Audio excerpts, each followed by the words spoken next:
नारी सम्मान तलाक एक प्रेम कथा। हुआ यूं कि पति ने पत्नी को किसी बात पर 3 थप्पड़ जड़ दिए। पत्नी ने इसके जवाब में अपना संडल पति की तरफ फेंका। संडल का एक सिरा पति के सिर को छूता हुआ निकल गया। मामला रफा दफा हो भी जाता, लेकिन पति ने इसे अपनी तौहीन समझी। रिश्तेदारों ने मामला और पेचीदा बना दिया था। न सिर्फ पेचीदा पब्लिक संगीनी, सब रिश्तेदारों ने इसे खानदान की नाक कटना कहा। यह भी कहा कि पति को संडल मारने वाली औरत न वफादार होती है न पतिव्रता। इसी घर में रखना अपने शरीर में मियादी बुखार पालते रहने जैसा है। कुछ रिश्तेदारों ने यह भी पश्चाताप जाहिर किया कि ऐसी औरतों का भूरण ही समाप्त कर देना चाहिए। बुरी बातें चक्रवर्ती ब्याज की तरह बढ़ती हैं, सो दोनों तरफ खूब आरोप उछाले गए। ऐसा लगता था कि जैसे दोनों पक्षों के लोग आरोपों का वॉलीबॉल खेल रहे हैं। लड़के ने लड़की के बारे में और लड़की ने लड़के के बारे में कई असुविधाजनक बातें कही। मुकदमा दर्ज कराया गया। पति ने पत्नी की चरित्रहीनता का तो पत्नी ने दहेज उत्पीड़न का मामला दर्ज कराया। 6 साल तक शादीशुदा जीवन बिताने और एक बच्ची के माता पिता होने के बाद आज दोनों में तलाक हो गया। पति पत्नी के हाथ में तलाक के कागजों की प्रति थी। दोनों चुप थे, दोनों शांत थे, दोनों निर्विकार। मुकदमा 2 साल तक चला था। 2 साल से पत्नी अलग रह रही थी और पति अलग। मुकदमे की सुनवाई पर दोनों को आना होता था।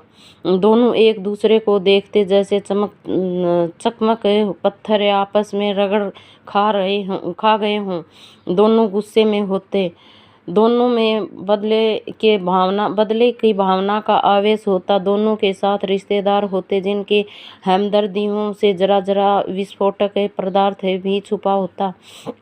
लेकिन कुछ महीने पहले जब पति पत्नी दाखिल होते तो पति पत्नी कोर्ट में दाखिल होते तो एक दूसरे को देखकर मुंह फेर लेते, फिर जैसे जानबूझकर एक दूसरे की उपेक्षा कर रहे हों। वकील और रिश्तेदार दोनों के साथ होते। दोनों को अच्छा खासा सबक सिखाया जाता कि उन्हें क्या कहना है। दोनों वही कहते। कई बार दोनों के वक्तव्य बदलने लगते, वो फिर संभल जाते। अंत में वही हुआ जो सब चाहते थे, यानी तलाक। पहले रिश्तेदारों की फौज साथ होती थी, आज थोड़े से रिश्तेदार साथ हैं। दोनों तरफ के रिश्तेदार खुश थे, वकील खुश थे, माता पिता भी खुश थे।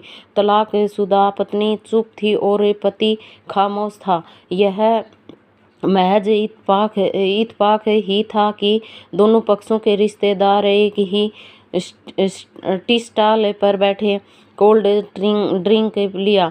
यह भी महज इत्तेफाक ही था कि तलाकशुदा पति पत्नी एक ही मेज के आमने सामने जा बैठे। लकड़ी के बेंच और वो दोनों कांग्रेचुलेशन, आप जो चाहते थे वही हुआ। स्त्री ने कहा, तुम्हें भी बधाई, तुमने भी तो तलाक के देकर जीत हासिल की। पुरुष बोला, तलाक क्या जीत का प्रतीक होता है? स्त्री ने पूछा, तुम बताओ। पुरुष ने पूछने पर स्त्री ने जवाब नहीं दिया। वो चुपचाप बैठी रही। फिर बोली, तुमने मुझे चरित्रहीन कहा था, अच्छा हुआ अब तुम्हारा चरित्रहीन स्त्री से पीछा छूटा। वो मेरी गलती थी, मुझे ऐसा नहीं करना चाहिए था। पुरुष से बोला, मैंने बहुत मानसिक तनाव झेली हैं। स्त्री की आवाज़ सपाट थी, न दुख न गुस्सा। जानता हूँ, पुरुष ऐसी हथियार से स्त्री पर वार करता है जो स्त्री के मन और आत्मा को लहूलुहान कर देता है। तुम बहुत उज्ज्वल हो, मुझे तुम्हारे बारे में ऐसी गंदी बात नहीं करनी चाहिए थी। मुझे बेहद अफसोस है। पुरुष ने कहा। स्त्री चुप रही। उसने एक बार पुरुष को देखा, कुछ पल चुप रहने के बाद पुरुष ने गहरी सांस ली और कहा, तुमने भी तो मुझे दहेज का लोभी कहा था। गलत कहा था। पुरुष की ओर देखती हुई स्त्री बोली। कुछ देर चुप रही, फिर बोली, मैं कोई और आरोप लगाती, लेकिन मैं नहीं। प्लास्टिक के कप में चाय आ गई। स्त्री ने चाय उठाई। चाहे जरा सी छलकी, गर्म चाहे स्त्री के हाथ पर गिरी।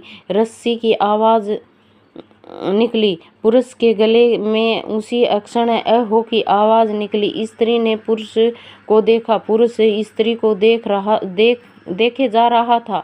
तुम्हारा कमर दर्द कैसा है? ऐसा ही है, कभी वोरवान रान तो कभी काम भी ले। स्त्री ने बात खत्म करनी चाहिए।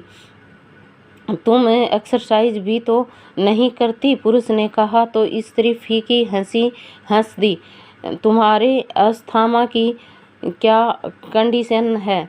फिर अटैक तो नहीं पड़े? स्त्री ने पूछा। अस्थमा डॉक्टर सूरी ने मेंटल स्ट्रेस कम करने को कहा है, पुरुष ने जानकारी दी। स्त्री ने पुरुष को देखा। देखती रही एकटक, जैसे पुरुष के चेहरे पर छिपे तनाव को बढ़ रही हो। इनहेलर तो लेते रहते हो न? स्त्री ने पुरुष के चेहरे से नजरें हटाई और पूछा। हाँ, लेता रहता हूँ। आज लाना याद नहीं रहा, पुरुष ने कहा। तुम्हें तभी आज तुम्हारी सांसें उखड़ी उखड़ी सी हैं। स्त्री ने हमदर्द लहजे में कहा। हाँ, कुछ है इस वजह से और कुछ, पुरुष कहते कहते रुक गया। कुछ तनाव के कारण, स्त्री ने बात पूरी की। पुरुष कुछ सोचता रहा, फिर बोला, तुम्हें 4 लाख रुपए देने हैं और 6,000 रुपये महीना भी। हाँ, फिर स्त्री ने पूछा। वसुंधरा में फ्लैट है, तुम्हें तो पता है, मैं उसे तुम्हारे नाम कर देता हूँ। 4 लाख रुपए 4 लाख रुपए देने हैं और 6,000 रुपये महीना भी। हाँ, फिर स्त्री ने पूछा। वसुंधरा ने फ्लैट है, तुम्हें तो पता है। 4 लाख रुपए फिलहाल मेरे पास नहीं है, पुरुष ने अपने मन की बात कही। वसुंधरा वाले फ्लैट की कीमत तो 20 लाख रुपए होगी, मुझे सिर्फ 4 लाख रुपए चाहिए। स्त्री ने सपट किया।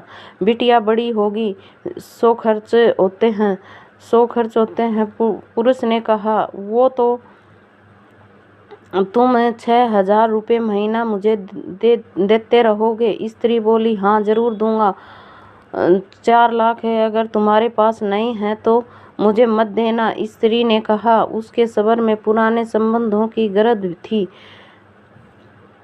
पुरुष उसका चेहरा देखता रहा। कितनी सुहृदय और कितनी सुंदर लग रही थी सामने बैठी स्त्री, जो कभी उसकी पत्नी हुआ करती थी। स्त्री पुरुष को देख रही थी और सोच रही थी, कितना सरल स्वभाव है यह पुरुष, जो कभी उसका पति हुआ करता था। कितना प्यार करता था उससे। एक बार हरिद्वार में जब वह गंगा में स्नान कर रही थी तो उसके हाथ से झिंझर छूट गई। फिर पागलों की तरह वह बचाने चला आया था। उसे खुद तैरना नहीं आता था लाट साहब को, और मुझे बचाने की कोशिश करता रहा था। कितना अच्छा है वह। मैं ही खोट निकालती रही। पुरुष एकटक स्त्री को देख रहा था और सोच रहा था, कितना ध्यान रखती थी। स्टीम के लिए पानी उबाल कर जगह में डाल देती, उसके लिए हमेशा हीलर खरीद कर लाती। सेरेटाइड हेलर बहुत महंगा था। हर महीने कंजूसी करती, पैसे बचाती और हाई लेसर खरीद कर लाती। दूसरों की बीमारी की कौन परवाह करता है, ये करती थी परवाह। कभी जाहिर भी नहीं होने देती थी। कितना संवेदन थी इसमें। मैं अपनी मर्दानगी के नशे में रहा। काश जो मैं इसके जज्बे को समझ पाता। दोनों चुप थे, बेहद चुप। दुनिया भर की आवाज़ें से मुक्त होकर खामोश। दोनों भीगी आंखों से एक दूसरे को देखते रहे। मुझे एक बात कहनी है। इसकी आवाज़ में झिझक थी। कहो, स्त्री ने सजल आंखों से उसे देखा। डरता हूँ, पुरुष ने कहा। डरो मत, हो सकता है तुम्हारी बात मेरे मन की बात हो, स्त्री ने कहा। तुम बहुत याद आती रही, पुरुष बोला। तुम भी, स्त्री ने कहा। मैं तुम्हें अब भी प्रेम करता हूँ, मैं भी, स्त्री ने कहा। दोनों की आंखें कुछ ज़्यादा ही सजल हो गई थी। दोनों की आवाज़ जज्बाती और चेहरे मासूम। क्या हम दोनों जीवन को नया मोड़ नहीं दे सकते, पुरुष ने पूछा। कौन सा नया मोड़? हम फिर से साथ साथ रहने लगे, एक साथ पति पत्नी बनकर, बहुत अच्छे दोस्त बनकर। ये पेपर, स्त्री ने पूछा, फाड़ देते हैं, पुरुष ने कहा, और अपने हाथ से तलाक के कागजात फाड़ दिए। फिर स्त्री ने भी वही किया। दोनों उठ खड़े हुए, एक दूसरे के साथ हाथ में हाथ डालकर मुस्कुराए। दोनों पक्षों के रिश्तेदार हैरान परेशान थे। दोनों पति पत्नी हाथ में हाथ डाले घर की तरफ चले गए। घर जो सिर्फ और सिर्फ पति पत्नी का था। पति पत्नी में प्यार और तकरार एक ही सिक्के के दो पहलू हैं। जरा सी बात पर कोई ऐसा फैसला न लें कि आपको जिंदगी भर अफसोस हो।